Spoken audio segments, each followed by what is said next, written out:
자, 누가복음 11장은 영적 전쟁이라고 할 수 있습니다.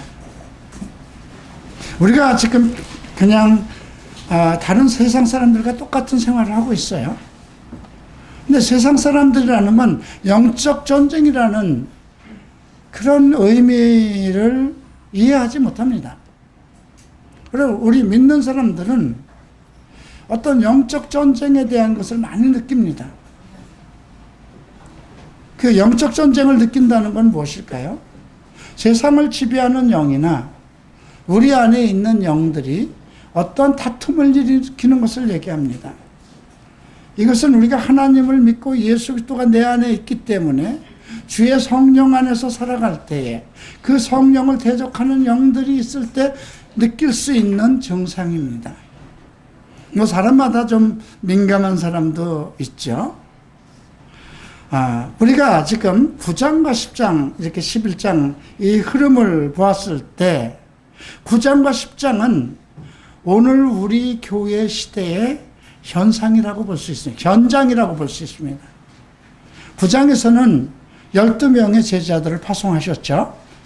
그리고 이제 막달라 마리아를 비롯해서 귀신 들림에서 벗어난 자매들이 또 그리고 몇 여인들이 예수 그리스도가 선교 여행을 제자들이 나갈 때 함께 앞장을 섰던 걸 볼 수 있습니다.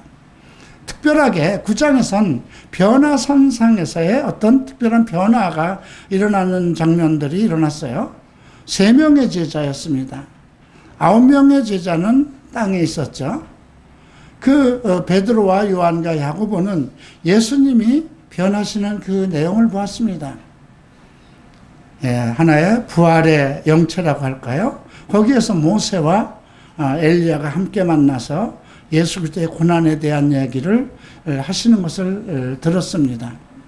베드로가 그때 비몽사몽간에 주님 여기가 좋사오니 집을 세 채를 짓되 하나는 예수를 위해서, 하나는 모세를 위해서, 하나는 엘리야를 위해서 그렇게 했으면 좋겠습니다. 그랬더니 하늘에서 이제 말씀하시기를 이는 내 사랑하는 아들이니 너희는 저의 말을 들으라. 그러한 하나님의 음성을 들었습니다. 우리가 가끔 모세를 얘기합니다. 가끔 엘리야를 그리워합니다. 근데 이스라엘 백성 속에서 모세와 엘리야는 자기네들의 믿음의 지주였고 정신적인 리더였습니다. 모세와 엘리야 그 자체가 그들의 신앙관이기도 했습니다. 메시아에 대한 사상은 창세기부터 그 흐름을 타고 내려왔지만 그들 마음속에서 메시아라는 사상이 굳건하게 자리 잡고 있지 못했습니다. 늘 모세의 율법 그리고 엘리야의 그 불말을 타고 올라간 그 이적 같은 기적과 같은 그 내용들에 몰두하고 있었던 사람들이죠. 그런데 이제 변화선상에서 내려왔습니다. 근데 9명의 다른 제자들은 무엇을 하고 있었는가 생각해 볼 필요가 있죠. 귀신 들린 어린아이를 아비가 데려왔는데 그 9명의 제자들은 그 귀신을 쫓아내지 못했죠. 우리가 9장에서 봤을 때 예수님께서 그 12 제자들을 선교 여행을 보낼 때 2명씩 내어보내면서 귀신을 쫓아내며 약한 것들을 고치는 그런 권세를 주셨다고 그랬습니다. 그럼에도 불구하고 9명의 제자들은 귀신을 쫓아내지 못했습니다. 그리고 서기관들과 함께 무엇을 하고 있었나요? 신학적인 논쟁을 하고 있었어요. 논쟁을 일삼고 있었습니다. 새 교회들은 그러니까 베드로와 야고보와 요한은 예수님과 변화산상에 올라가서 오직 예수 그리스도만이 우리의 주인인 그래서 그 3명은 아주 특별한 장래 우리가 오직 예수만을 섬기는 하나의 교회의 모델과 같은 것을 우리에게 보였습니다. 9명은 이 땅에서 어떤 일을 했나요? 귀신 하나도 쫓아내지 못했죠. 그 후에 또 어떤 일들을 하고 있나요? 우리가 10장에서 보면, 9장에서 보면, 길을 가다가 누가 더 크냐, 도토리 기재기 하고 있잖아요. 또 주님 오실 때 우리를 좌편 우편에 세워주십시오 하는 어떤 출세지향주의에 빠지기도 합니다. 또 예수 그리스도를 영접하지 않는 사마리아 사람들을 향해서 우리가 그들에게 불을 하늘로부터 내려서 멸하기를 원하십니까 하는 그런 배타적인 그런 신앙관을 가진, 그러니까 여러 가지 잘못된 것들이 우리가 9장, 10장에서 살펴봤습니다. 지금 우리 교회 모습과 똑같지 않을까요? 우리의 모든 성도들이 지금 아직 여러 가지 영적인 것에 사로잡혀서 고통받고 질병에 있고 그런 상황인데도 그런 것을 교회가 당연히 귀신을 쫓아내고 약한 것들을 우리가 일으켜 세우고 성령의 능력에 의해서 온전히 살아갈 수 있는 길을 만들어줘야 됨에도 불구하고 그러지 못하고 계속해서 교회는 딴 일들을 빠져버리는, 특별한 어떤 은사를 받아서 그 은사를 통해서 다른 일들을 하려고 하는 그런 내용들, 이런 것들이 9장과 10장에서 보여진 것들입니다. 그런데 그 당시에 보여줬던 그 내용들이 지금 이 교회 시대에 그대로 전개되고 있다는 것입니다. 자, 오늘 예수님께서 23절에서 나와 함께 하지 아니하는 자는 반대하는 자요, 나와 함께 모으지 아니하는 자는 해치는 자니라, 이렇게 23절에서 말씀하셨습니다. 그런데 이 말씀을 하게 된 그 원인이 뭐냐면, 이제 예수께서 그 벙어리 된 사람 하나를 이제 귀신을 쫓아냈습니다. 근데 그 벙어리 된 사람이 귀신이 나가자 말을 하기 시작했죠.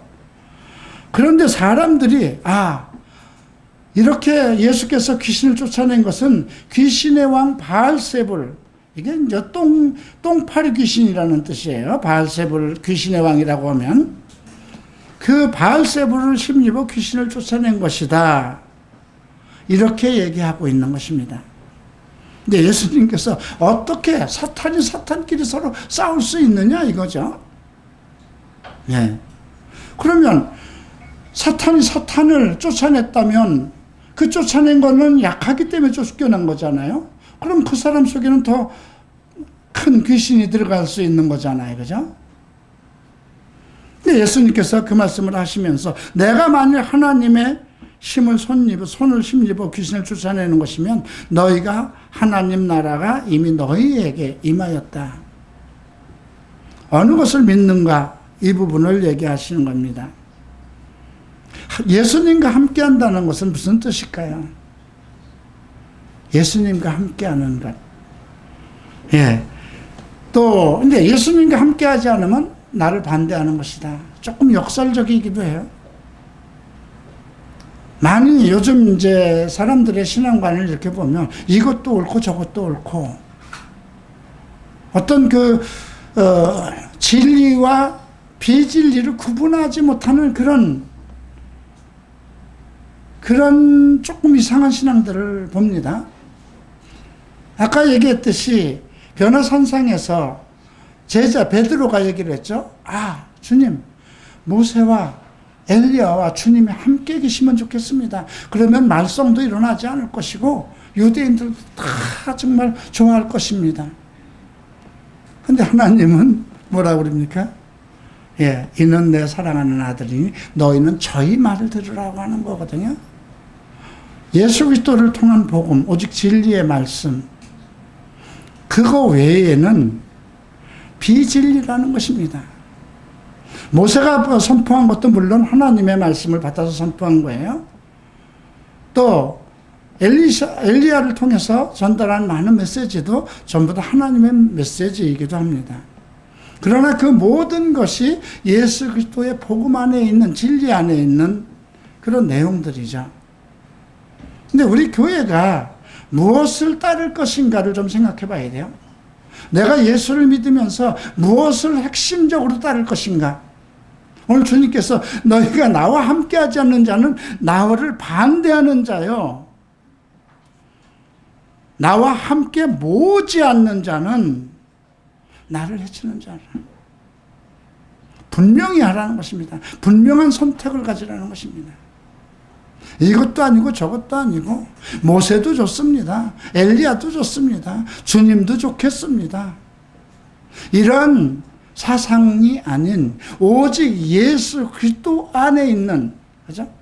오직 예수 그리스도와 함께하는 믿음. 오늘 그것을 얘기하십니다.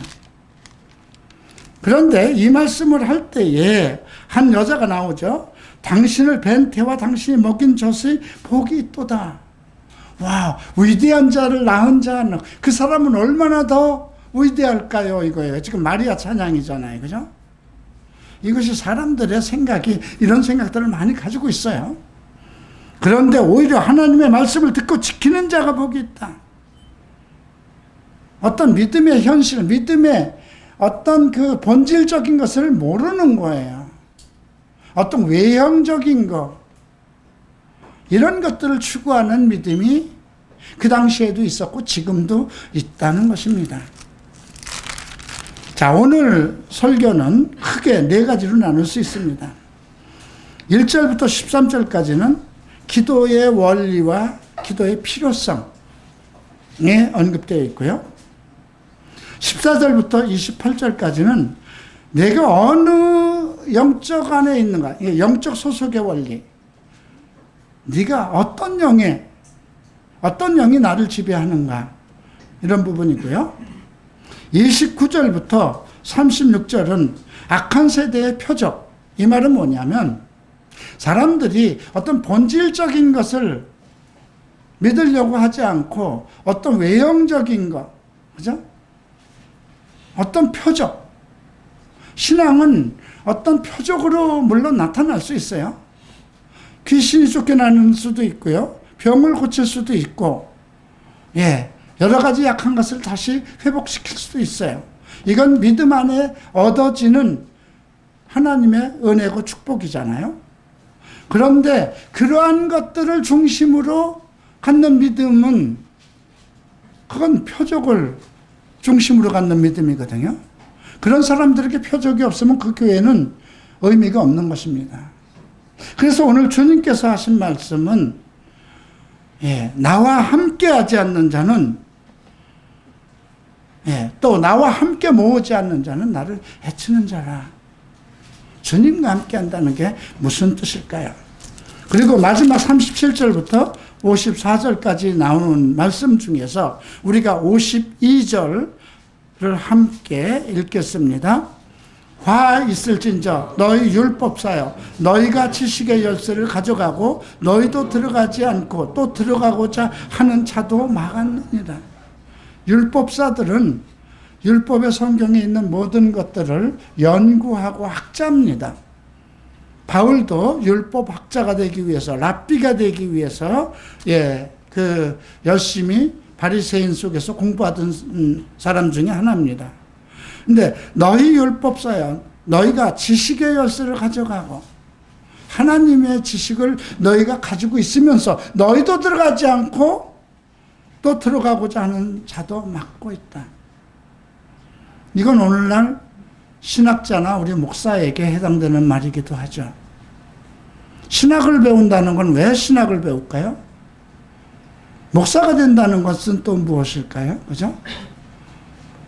우리가 에베소서 4장 11절에는 사도와 예언자와 전도자와 목사와 교사를 두셨으니 이는 하나님의 사람으로 온전케 하며 그리스도의 몸을 세우고자 함이라. 하나님의 사람을 온전케 하기 위해서 사역자를 세웠다는 것이죠. 그 온전케 할 수 있는 힘이 무엇일까요? 사도일까요? 전도자일까요? 목사일까요? 아니에요. 예수 그리스도에서 세우신 거고, 예수 그리스도께서 그들에게 무엇을 주셨나요? 말씀이죠. 그래서 디모데후서 3장 17절, 16절, 17절에서 나오는 말씀은 모든 성경은 하나님의 영감으로 된 것으로 책망과 교훈과 또 그 모든 변화시키는 모든 힘과 능력들이 그 목적이 무엇이냐? 사람을 변화시키고 하나님의 일에 헌신하게 동참하기 위해서라는 거죠. 그러기 위해서 성경을 주셨고, 그러기 위해서 사역자를 세운 것이죠. 그런데 목사들이 성경을 가리키고 진리를 탐구해서 그 성경들을 가리킬 생각을 하지 않고 다른 일에 빠져 있다면 어떻게 할까요?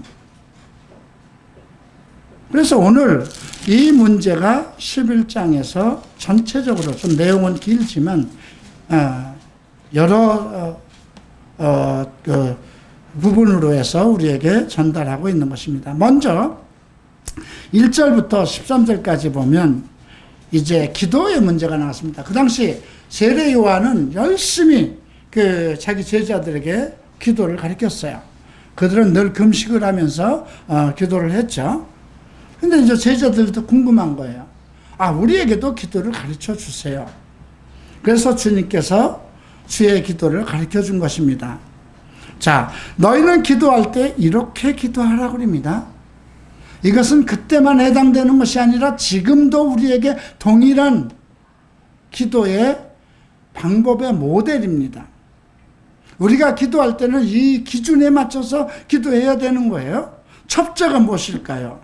아버지 이름이 거룩히 여김을 받으시오며 나라의 임하옵시며. 무엇인가? 우리가 기도하는 그 대상, 기도의 현주소가 어디에 있는가를 먼저 언급한 겁니다. 그죠? 아버지의 이름입니다. 그의 이름이 거룩히 여김을 받는 것. 그 다음 나라에 임하옵시며 하나님의 나라를 추구하는 거죠. 그 다음에 이제 하나님을 송축하고 하나님을 노래하고 하나님을 높이고 하나님의 거룩함을 우리가 기도한 후에 그 다음에 바로 나에 대한 기도입니다. 그죠? 날마다 일용할 양식을 주시옵소서. 이건 무슨 뜻이에요? 하나님이 주시는 것만 먹고 살겠다는 겁니다. 이스라엘 백성이 출애굽하고 정말 하늘에서 내려오는 만나로만 살아갔듯이 날마다라고 그랬어요. 생활 속에서 먹을 수 있는 양식. 내가 육체를 가지고 있으니 이 땅에서 사는 동안 내 육체를 보존해야 될 의무가 있으니 내가 하나님이 주시는 것으로 살아가게 하소서. 이 기도입니다. 세 번째는 무엇입니까? 죄의 문제예요. 사람과의 관계를 먼저 얘기하고 있습니다. 죄 지은 모든 사람을 용서한다고 해요. 대인관계잖아요. 우리가 사람과의 문제에서 항상 죄의 문제, 서로 나에게 잘못하는 것이 있기 때문에 그 사람과의 단절되는 거잖아요. 그죠? 부부간에도 뭔가 서로 잘못하는 것이 있었을 때 깨어지고, 부모 자식 간에도 그러고, 교회 성도들 안에서도 그렇죠? 그래서 세 번째는 죄 지은 모든 사람을 용서하는 것. 내가 그걸 그렇게 하겠습니다는, 이건 신앙 고백이에요. 그리고 그러니 내 죄도 사해 주옵소서. 이 전제는요, 이제 마태복음 우리가 6장에서 우리 형제의 죄를 사해 주지 않으면 우리의 죄도 사하지 않겠다는 그 말씀을 전제로 한 거예요. 우리가 나에게 지은 잘못된 그런 죄들을 용서하지 않으면 하나님도 내 죄를 용서하지 않는다고 그랬어요. 그죠? 나의 과실을. 그 말씀에 입각해서, 그래서 내가 나에게 죄 지은 사람들을 다 용서할 것이니까 내 죄도 사하여 주옵소서. 이건 뭡니까? 나는 여전히 그리스도인이고 하나님을 송축하고 하나님을 찬양하고 하나님을 높이고, 그럼에도 불구하고 죄인이라는 걸 고백하는 거예요. 이건 크리스찬들이 깨달아야 할 겁니다. 크리스찬이 되면 자기는 상당히 큰 의인이 된 것처럼 생각하고, 지금 한국교회는 더 심하잖아요. 자, 여러분 길거리 나가다가 동성애를 반대하고 동성애에 대해서 저주하는 소리를 세상 사람들에게 들어본 일 있습니까? 예, 종로 3가에 가끔 볼일을 보러 가지만 거기에 동성애자들이 사는 그 카페가 200여 개가 돼 있는데도 한 번도 나는 그곳에 가서 동성애자들이 나를 공격하고 이상한 소리 하는 것을 한 번도 본 일이 없어요. 내 교회가 있는 곳곳마다 동성애자들을 저주하는 소리가 너무 들려나요.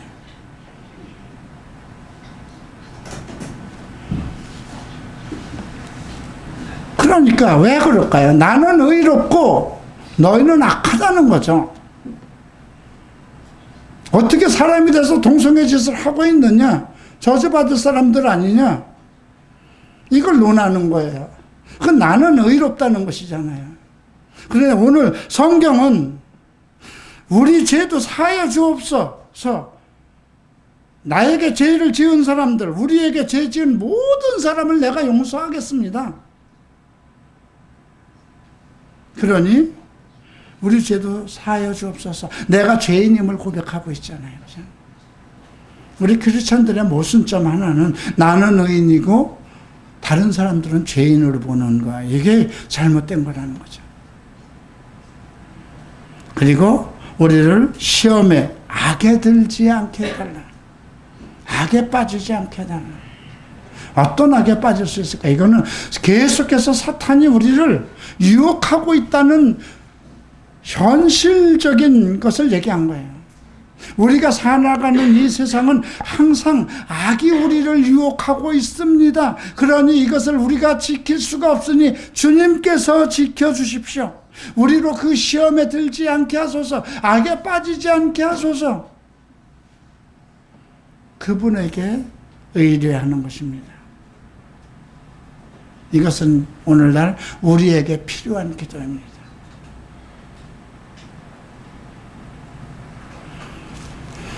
그리고 이제 비유를 얘기합니다. 밤중에 어떤 친구가 먼 길을 왔어요. 그 자식들하고 왔으니까 이제 떡을 먹여야 되잖아요. 먹여서 재워야 되잖아요. 근데 먹을 게 없어요. 그래서 옆집에 가서 그냥 막 문을 그냥 부서져라 하고 두들깁니다. 그런데 그 사람이 아우, 야, 나는 지금 이미 다 잠자리에 우리 가족과 넣었으니까 줄 수 없다. 그러겠느냐, 이거예요. 옆집에서 친구가 돼서 주는 것이 아니라 그냥 시끄러서라도 주지 않겠느냐. 그 정도로 간청을 하라는 것입니다. 이 말을 잘못 해석하면 큰일 납니다. 이건 나의 기도가 아니에요. 너의 필요를 위해서 옆집의 문을 두들기라는 것이 아니에요. 내가 어떤 형제, 지금 그에게 꼭 필요한 것을 위해서, 그에게는 지금 먼 길에서 여행을 왔기 때문에 그 사람 반드시 배가 고프고 먹여야 되는 문제예요. 그래서 그것을 도와줄 사람은 나밖에 없다고 생각할 때는 그 문제가 해결될 때까지 그 얘기를 하는 것입니다. 이건 사람과의 관계성 속에서 해결되는 거예요. 내가 아무리 기도했는데 하나님이 응답 안 했어. 이건 말이 안 되는 거죠. 어떤 상황이 있어도 그 사람의 문제를 내가 해결할 수 있는 방향을 찾아서 최선을, 그 방해되는 모든 것을 다 헐고 이루어질 때까지 해야 된다는 거죠. 그리고 나서 구하라, 찾으라, 두드리라 하죠. 이 세 가지를 들어주신다. 무엇을 구해야 될까요? 어떤 것을 구하는 걸까요? 자, 다이소에 가서 구할 수 있는 걸 구하라고 그럴까요? 그죠? 그렇지 않아요. 그죠? 구하라는 것은 영적인 거예요. 하늘에 속한 거예요. 내가 할 수 없는 것, 눈에 보이지 않는 것, 이건 하나님만이 하실 수 있는 것, 그건 구해야죠. 찾으라고 그랬어요. 찾으라는 건 이 지구상에 있는 거예요. 여러분, 배우자 구하는 게 아니고 찾는 겁니다. 여러분 스승, 여러분들이 찾는 거예요. 그럼 두드리라는 건 뭘까요? 저쪽에 있는 것이 분명히 저쪽에 있어요. 그런데 막혀 있어요. 회방을 받고 있어요. 그거는 열릴 때까지 두드리라는 거예요. 그래서 이 기도는 현실적 우리 믿음 생활에 크리스찬들이 살아가는 속에서 꼭 해야 할 일인데, 이것을 이루어주는 것, 찾는 것도 그렇고, 그 우리를 막고 있는 장애에서 해결하는 것도 그렇고, 하늘의 어떤 영적인 그것도 내가 상당히 찾기 힘들고 정말 열리기 힘든 그런 환경 속에 있기 때문에 이것을 얼마나 힘든지 포기하지 말고, 네가 영적으로 추구할 거 있으면 계속 끝까지 추구하고, 또 꼭 생활에 필요한 것이 있고 네 인생에 목회 생활에 꼭 필요한 것이 있으면 계속 찾고, 또 네가 꼭 가야 될 것이 있고 만나야 할 것이 있고 건너야 할 것이 있으면 계속 멈추지 말고 두드리라는 거예요. 나는 할 수 없어도 주께서 성령으로 해결한다는 거죠. 자식이 너희가 악할지라도 자식에게 좋은 것을 주기를 원하지 않느냐? 설마 하늘에 계신 아버지께서 너희의 구하는 것을 안 주시겠느냐 이거예요. 그거는 뭐예요? 아버지와 나와의 관계를 얘기하는 것입니다. 그러니 아버지에게 기도하는 기도의 방법이 잘못되면 안 된다는 겁니다. 그의 거룩함과 그의 위대하심과 그의 존재하심과 그의 임재하심에 대해서 먼저 우리가 기도를 해야 된다는 것입니다.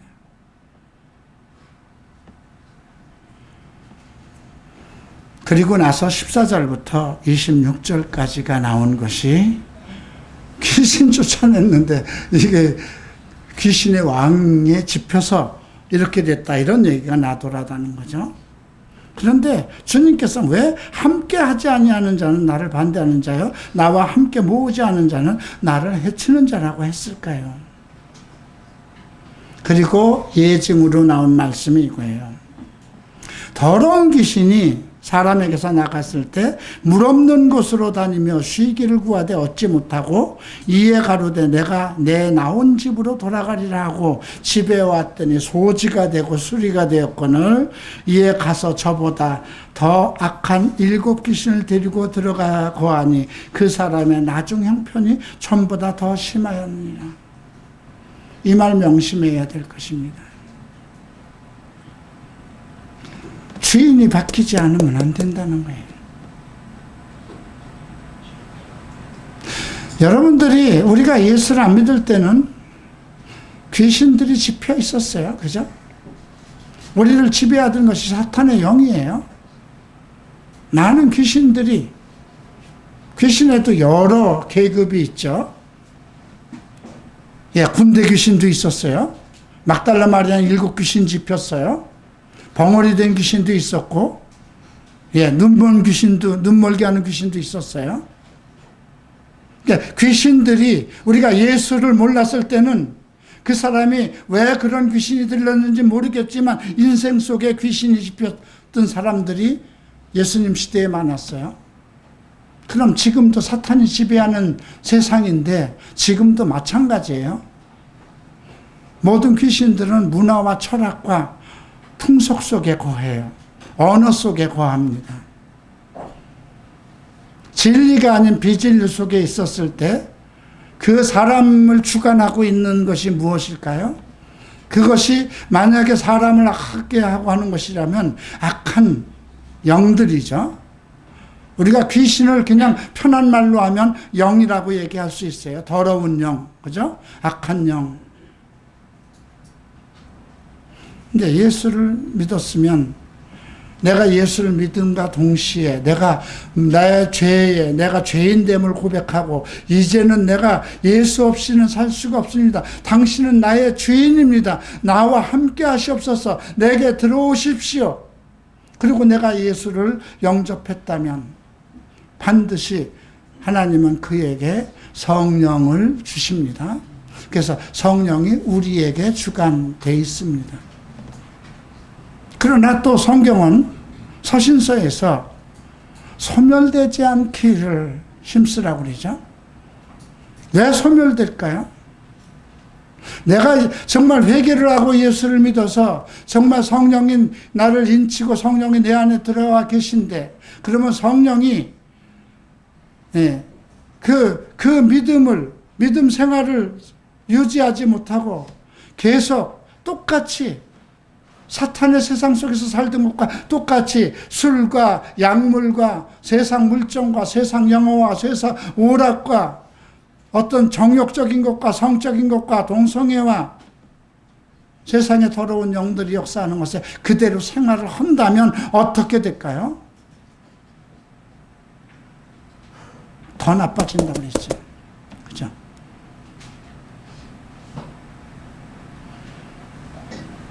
그래서 뒤에 저주하는, 율법학자들을 저주하는 화 있을진저. 율법학자들은요, 그 당시에 최고의 믿음이 있는 사람이라고 자랑하던 사람들이잖아요. 회당에서 어디든지 가면 상자에 앉고 길을 가다가도 그들은 존경받는 사람이고 인사받는 사람이고요. 그들은 자기네들이 가지고 있는 모든 지식이 더 많은 것처럼 하기 위해서 경문을 넓히고 기도를 길게 하는 사람이요. 위선적으로 바뀌는 거죠. 예수와 함께 한다면 진리와 함께 하는 거잖아요. 그분이 진리니까. 그분이 성경이고, 그분이 모든 성경을 통해서 우리에게 가르치는 분이시고, 그런데 그와 함께 하지 않고 내가 예수는 영접하고 예수는 믿었는데 다시 세상의 것으로 즐기고 악한 영들과 함께 놀아나고, 그러면 전보다 더 심하게 된다고 그랬어요. 귀신이 물 없는 곳을 아무리 찾아도 다니지 못한 게 집에 와보니까 너무 깨끗이 소지가 됐어요. 왜? 예수 이름으로 예수를 믿었으니까 일단 깨끗이 소지가 됐을 거잖아요. 귀신들이 나갔으니까. 그런데 그 안에 누가 계셔야 되는 거예요? 예수가 계셔야 되는 거잖아요. 예수를 믿으면서 예수와 함께 하지 않은 사람 얼마나 많습니까? 예수를 믿으면서 예수와 함께 모으지 않는 사람들 얼마나 많습니까? 예수와 함께 한다는 것은요, 그리스도의 가르침과 함께 한다는 것입니다. 그리스도의 뜻대로 산다는 것입니다. 예수의 말씀대로, 성경에 기록된 복음대로, 주의 뜻대로 산다는 것입니다. 내 안에 예수가 있고 그 예수 그리스도의 이름 안에 예수 그리스도의 진리 가운데 역사하는 성령이 나를 항상 지배하고 있다는 것입니다. 성령의 능력이 나와 함께하고 있다는 것입니다. 그러니 일시적으로 내가 예수를 믿었다고 해서 내가 누구와 함께하고 있는가? 오늘 여기 와서 이 말씀 잘 듣고 바로 집에 가서는 악한 영들이 들끓는 비디오를 보고 유튜브를 보고 스마트폰 켜서 더러운 것들 보고 더러운 사람들과 얘기하고 더러운 사람 만나서 더러운 사람들과 똑같이 행동하고, 그죠? 여러분, 귀신이라고, 귀신 들린 사람이라고 생각했을 때 참, 그 악한 사람일 거야, 더러운 사람일 거야, 그렇게 생각하는데 내가 음행하고 있는 순간에는 음행의 영들이 나를 지배하고 있다는 거 생각하고 있어야 돼요. 내가 거룩한 하나님 앞에 찬양을 드리고 하나님의 말씀을 보고 하나님께 기도하고 있는데 더러운 영들이 내게 들어올 리는 없잖아요. 성령이 역사할 거잖아요. 그런데 돌아서서 집에 가서 더러운 스마트폰 켜서 들어가지 말아야 할 앱을 깔아놓은 그곳에 들어가서 보지 못해야 할 더러운 영상들, 그걸 보고 있으면 더러운 영들이 역사하니까 자위해야 될 것이고, 과거에 만났던 사람을 찾아 나설 거고, 이런 생활을 얼마나 해봤나요? 난 예수를 믿으면서 12년을 해봤습니다. 내 입으로는 항상 예수 천당 손뼉치며 주의 이름을 부르는 자는 구원을 얻으리라는 소리를 목 터지게 하면서 예수의 피를 지금 갈보리 촛불에서 찬양하는 것보다 더 열심적으로 찬양할 때마다, 교회 갈 때마다, 기도원 갈 때마다 예수의 피를 그렇게 소리 질러서 하는 그런 믿음 생활을 12년 했어요. 3일 금식을 정말 밥 먹듯이 하고요. 한 달에 한 번은 기도원에 꼭 올라가고요. 금요일 날은 50명이 60명을 모아놓고 목사들이 와서 설교를 했고요. 주일날은 또 눈물을 흘리면서 교회 가고요. 어떻게 하면 교회에 더 물질을 많이 드려야 될까 하는 그 생각으로 헌금 봉투마다 채워서 헌금을 내고요. 나는 믿음 생활 잘하고 있는 줄 알았어요. 그게 내 믿음인 줄 알았어요. 내가 예수 안 믿었다는 거 아니에요. 예수 정말 예수 없이는 살 수 없었기 때문에 그렇게 예수를 믿었던 겁니다. 그럼에도 불구하고 나는 저녁이면 화장을 하고 클럽에 나가야 되고요. 좋은 남자 만나서는 음행에 빠져야 되고요. 예수 믿으면서 12년을 신학을 하면서 왜 그랬을까요? 예수를 안 믿은 게 아닌데 오늘 이 말씀 하시는 거예요. 내 안에 주인이 안 바뀐 거예요. 왜 주인이 안 바뀌었을까요? 내 사고방식이 세상 그대로고 내 머릿속에는 세상의 것 그대로, 세상의 지식, 내가 알고 있는 체험과 모든 것은 세상의 사탄의 논리예요. 오직 진리는 성경밖에 없는데 성경을 들었어야 되잖아요. 성경의 말씀 속에서 예수를 만나고 예수와 인격적인 대화를 해야 되고 이 성경을 통해서 하나님의 능력의 역사, 그분의 살아계신 분을 만나야 되는 거잖아요. 이 진리 속에서. 그걸 하지 못했던 겁니다.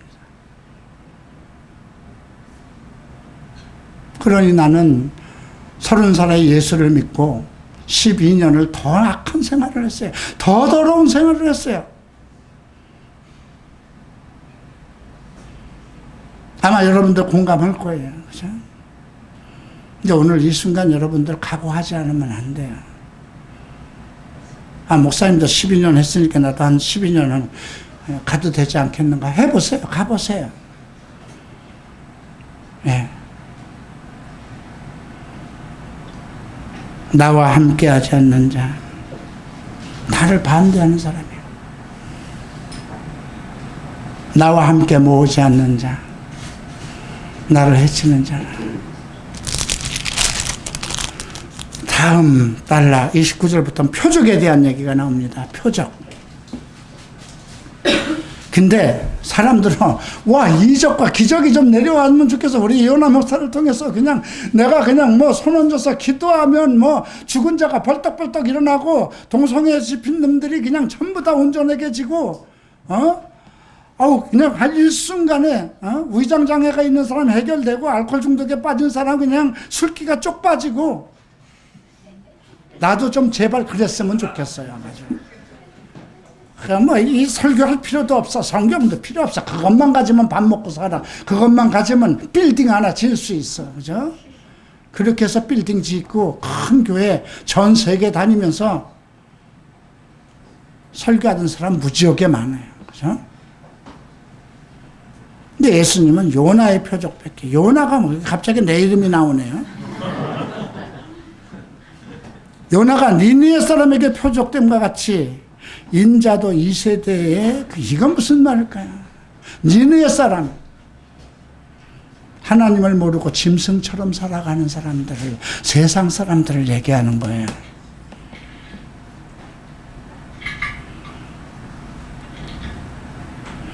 그들에게 표적이 된 것 같이 그냥 니느웨 사람들을 사랑한 거 아니에요. 요나가 싫었어요. 아니 왜 아니 내가 거룩한 이스라엘 민족인데 뭐 때문에 우리나라를 미워하고 우리를 대적하는 그 사람들에게 왜 복음을 전해?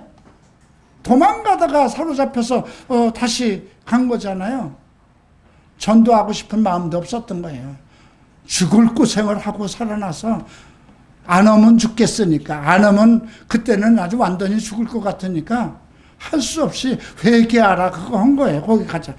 하자마자 그냥 뭐 왕이 베옷을 입고 짐승들까지도 금식을 시키고. 왜 그랬을까요? 주의 계획이었으니까 그래요. 요나가 하고 싶어서 했던 것이 아니고 그리스도의 계획이었었고 그 일을 맡은 자는 요나였기 때문에 되는 거였어요. 요나에게 있는 능력은 아니었어요. 요나에는 입만 필요했던 거예요.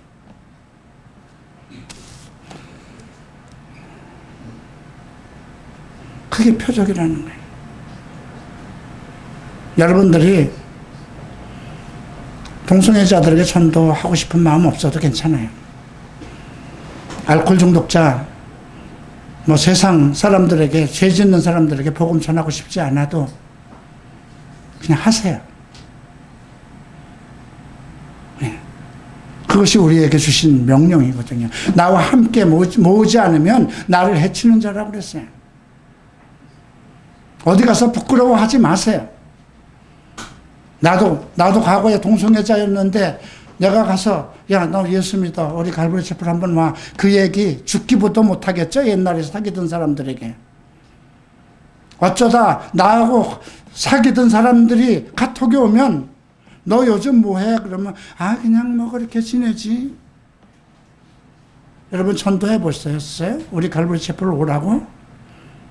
여기에 여러분들이 전도해서 온 사람이 누군가 한번 찾아보세요.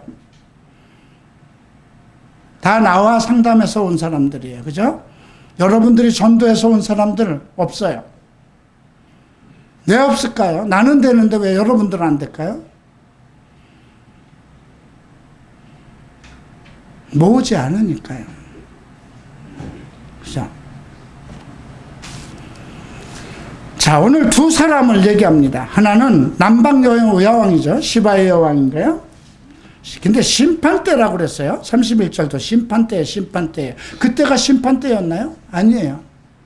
지금은 이제 심판대, 그리스도 날에 가까운 임박했을 때 그 상황을, 또 일어날 그 상황을 예증 들어서 말씀하시는 거예요. 심판대 남방 여왕이 일어나 2세대 사람을 정죄하리. 2세대는 어느 세대예요? 교회 시대예요. 남방여왕이면 지금 아프리카 지역입니다. 지금 아프리카에서 엄청난 부흥들이 일어나고 있잖아요. 그죠? 그가 솔로몬의 지혜로운 말을 들으려고 땅끝에서 왔습니다. 어느 미국의 갈보리 채플은 인도에 1000개의 갈보리 채플을 개척했다고 그랬고요. 아프리카 지역에 엄청난 갈보리 채플 사람들이 들어가서, 왜? 영어권이기 때문에 가능한 거예요. 근데 솔로몬의 지혜로운 말을 들으러 땅끝에서 왔는데 솔로몬보다 더 큰 이가 여기 있다. 예수는 솔로몬에다 비교할 대상이 아니라는 거예요. 또 심판 때 니느웨 사람이 일어나 2세대 사람을 정죄한다고 그랬어요. 다 정죄예요. 그죠? 지금 시리아라고 보면 돼요. 이 지역은, 니느웨 사람들이라는 것은 아수르 제국이니까요. 근데 요나의 전도를 듣고 회개하였는데 요나보다 더 크니. 지금 두 가지를 얘기하죠. 똑같은 거예요. 아까 23절에서 얘기한 건 뭐예요? 나와 함께 하지 않는 자, 나와 함께 모으지 않는 자, 이 두 개예요. 예수 그리스도를, 성경을 통해서 예수 그리스도의 지혜로운 말을 듣기를 원치 않는 사람, 예수 그리스도의 복음을 전하지 않는 사람. 그런데 이제 마지막 때에, 심판 때에 나는 아프리카에서 부흥운동이 일어날 거라고 생각됐는데요. 지혜로운 말. 우리가 생각하기는 그 사람들이 정말 먹을 것도 없고 상당히 지식에 떨어진 사람 같았는데 그들이 말씀운동이 일어날 것에 대한 예언이 아닌가 싶기도 합니다. 그리고 지금 보면 시리아 같은 데 이렇게 중동 보면 전쟁이 이렇게 일어났는데 하나님께서 언젠가 그들을 통해서 그리스도의 복음 운동을 일으키지 않을까 한번 생각해 봐야 돼요. 그리고 나서 33절 보세요. 누구든지 등불을 켜서 움속이나 말 아래 두지 아니하고 등경 위에 두나니 들어가는 자로 그 빛을 보게 한다는 거예요. 이 말은 비유를 잘 생각해야 돼. 이건 마가복음 4장에서도 나오는 거죠. 이 갈보리 채플의 이오나 목사를 이 강단에 세운 것은 정치적인 얘기, 경제적인 얘기, 철학적인 얘기 세우려고 세운 거 아니라는 겁니다. 이 갈보리 채플에 들어오는 사람들에게 바르게, 그죠? 들어가는 자로 그 빛을 보게 하려 함이라고. 여러분들은 나를 보고 오면 안 되는 거예요. 그죠? 주일날 여기 와서 내가 하는 것은, 메시지이지만, 교회의 목사들을 세운 것은 그리스도의 빛을 전하기 위한 것이고, 진리의 말씀을 전하기 위한 것이지, 자기 말을 하게 하고, 자기를 세우려고 세운 건 아니라는 거예요. 주께서 등불을 켜서, 이 대빵 밑에다 넣냐, 평상 밑에다 넣겠느냐. 등경 위에 세우는 것은 그 집으로 들어오는 사람들로 그 빛을 보게 하기 위해서 세웠다는 거예요. 그러니까 앞에서 나온 말 다 연결해서 보세요.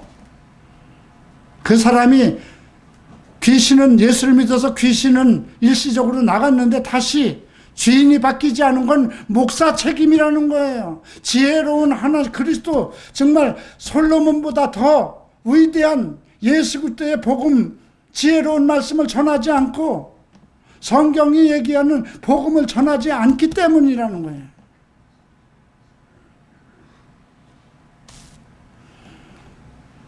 (24절에) 내 몸의 등불은 눈이라 내 눈이 성하면 온몸이 밝을 것이요 나 만일 나쁘면 내 몸도 어두리라. 그러므로 내 속에 있는 빛이 어둡지 아니한가 보라.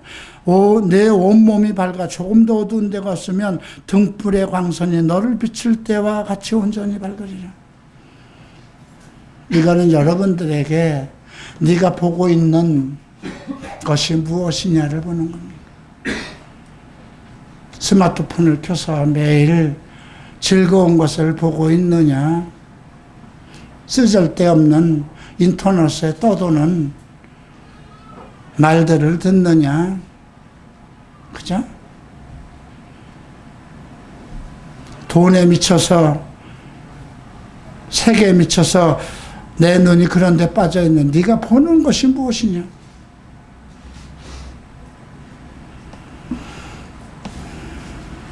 자, 그리고 이제 바리새인 얘기도 나옵니다. 바리새인들에게 이런 말씀을 하십니다. 바리새인들은 좀 위선적이에요. 11조는 정말 그 향료에서까지 11조를 달아서 내고 아주 자기네들이 온전한 믿음을 가지고 있다고 그러는데, 주님은 41절에서 이렇게 얘기합니다. 오직 그 안에 있는 것으로 구제하라. 그래야면 모든 것이 너희를 깨끗하게 하리라. 너희 11조 드리고 하는 그 목적이 뭐야? 성경이 그렇게 축복한다니까 축복받기 위해서. 그러지 말고 그만큼 받아서 축복받았으면 구제하라는 거예요. 너희에게 돈을 준, 그만큼 재물을 준 목적이 무엇인지를 알라는 거예요. 그죠? 너 혼자 잘 먹고 잘 살고 자손 대대로 그렇게 누릴 생각하지 말고, 너에게 그만한 재물을 줬을 때에는 그걸 가지고 구제에 쓰라는 거죠. 그래서 11조 얘기가 42절에 언급되고 있고요. 문안받는 사람들, 회당의 높은 자리에 앉고, 아이고, 우리 존경하는 누구 회장님, 선교 회장님, 총회장님, 한국교회에 얼마나 회장이 많은지요? 이런 부분에 대해서도, 위선적이라고 그러죠. 평토장 얘기를 합니다. 평토장은 몰라요. 밑 바닥에 이렇게 평평하게 장례를 지내서 그 밑에 어떤 더러운 시체가 있는 건 모르는 거죠. 똑같다는 거죠.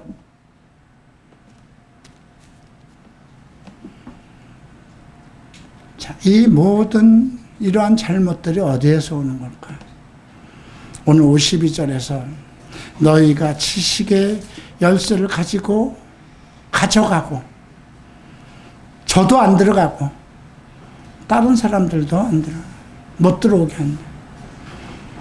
열심히 신학을 해서 공부를 했으면 성경에 기록되어 있는 말씀들을 열심히 가르쳐서 그들을 주관하는 세상 영들에게서 온전케 해서 하나님의 지혜로운 말씀, 그들로 하여금 그리스도의 전도의 복음의 말씀을 전파해야 될 것인데 그러질 않으니까요.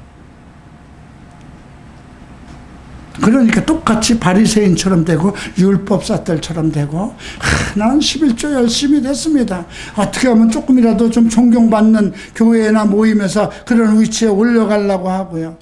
위선적이고요. 자기 마음속엔 다른 귀신으로 가득 차 있고요. 지금 오늘 예수님은 11장에서 교회 시대에서 펼쳐질 정말 주님이 원하지 않는 이걸 지금 말씀하고 계시잖아요.